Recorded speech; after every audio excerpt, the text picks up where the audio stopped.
Sino ba mas Yun malakas? Young Itachi or Young Sasuke? Kasi yung adult Sasuke may renega na, masyado ng OP. Hindi. Siya pure Itachi. Ano siya, di ba? Prodigy siya eh.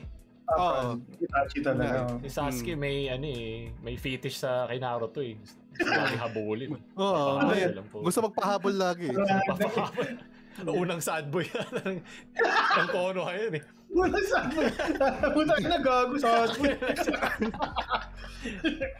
Ibok pa yun, wala kang bangs. Unang sad boy. Edgy, no? Lagi sumasama kay Papa Orochi. Nagpakagat eh. Humingi na isa daan. Naramdaman niya yung kagat ni Papa Orochi. Sumama na agad eh. Pinayaan na si Naruto eh.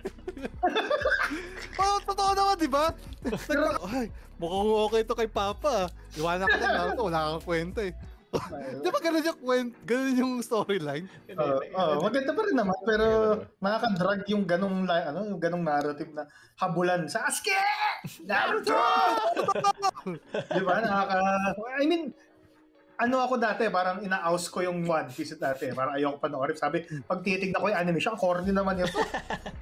Buti pa yung sa Naruto, may dugo, may ano. Pero nung pinanood ko na yung One Piece, wala akong masabi sa Naruto. I mean, sorry Naruto, wala kang palag sa One Piece. One Piece yung pinakamaraming umiiyak na lalaki.